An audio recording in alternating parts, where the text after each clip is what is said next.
সামনের দিকে গেছি, একটা বড় একটা ঢেউ আসছে, তারপর আর কিছু বলতে পারতেছি না ওরা কোন দিকে চলে গেছে আর আমি কোন দিকে আছি। তো ওরা মাথা পানি হওয়ার পরে ওরা তিনজন তিন দিকে ভাইসা গেছে, তখন আর করা যায় না। ওরা অনেকবার বারণ করছে তোমরা উঠে যাও, সাগর উত্তাল নামলে হয়তো বেসে যাবে। আমার একটা চাচা লাগে মুরব্বী ধরনের মানুষ, উনি ওদেরকে অনেকবার বারণ করছে।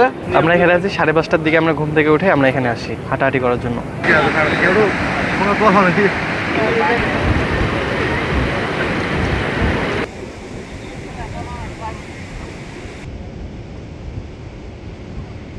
আমরা ঘোরাঘুরি করছি, আমাদের প্ল্যান ছিল আমরা এখানে ঘুরে ব্রেকফাস্ট করে আমরা ইনানি যাব গোসল করতে।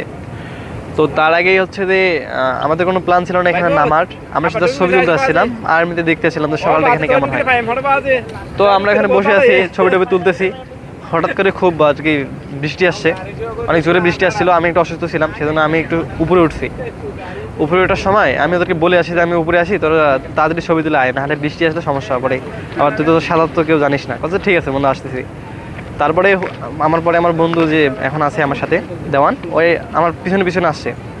এখন আমি তো ওদের সঙ্গে গল্প করতেছি, মানে মাঝি ওখানে যারা স্থানীয় আছে ওদের সঙ্গে গল্প করতেছি। ওনারা আমার বলতেছে বাবা ওখানে কয়েকদিন আগেও সমস্যা এরকম নিখোঁজ হয়েছিল। তো আমি ওইটা আর কি ফারহানকে বললাম, পরে ফারহান হচ্ছে যে ওদেরকে ডাকতেছে, পরে আমি এদের ডাকতেছি শুনতেছে আর কোনো রেসপন্স করতেছে না। পরে আমি আবার জ্যাকেটটা যেটা ছিল ওইটা নিয়ে আমি হচ্ছে যে যাচ্ছিলাম, আমি একটু সাঁতার জানি তো ভাবলাম যে ওদেরকে যদি একটু হেল্প করতে পারি। তারপর সামনের দিকে গেছি, একটা বড় একটা ঢেউ আসছে, তারপর আর কিছু বলতে পারতেছি না ওরা কোন দিকে চলে গেছে আর আমি কোন দিকে আছি। পরে ওখানে যে জেলেগুলো ছিল ওনারা আমাকে এদিকে পাঠিয়ে দিছে। তাকে অবশ্যই মিস করবে, কেন মিস করবো না, আমরা সবসময় একসঙ্গে থাকি, একসঙ্গেই সব কিছুই করি, মিস তো অবশ্যই করবো। খুব খারাপ লাগতেছে।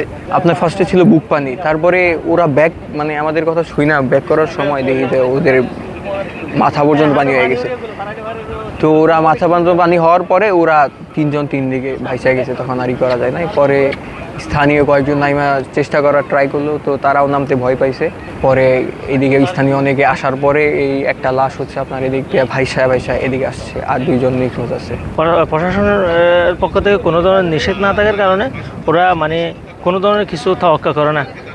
ধরেন আজকে এরা যখন নামতেছে, স্থানীয় অনেক জেলা আছে ওখানে, ওরা অনেকবার বারণ করছে তোমরা উঠে যাও, সাগর উত্তাল নামলে হয়তো বেসে যাবে, কিন্তু ওরা মানে কি করে নাই, ওদের কথা শুনে নেয়। তো সে কারণে এখানে যারা রিসোর্ট মালিক কর্তৃপক্ষ আছে ওদেরকেও একটু গিয়া করতে হবে, মানে তদারকি করতে হবে। এবং আমাদের এখানে যেহেতু রিসোর্ট হয়ে গেছে, তো এটা তো সরকারিভাবে রাজস্ব যাচ্ছে।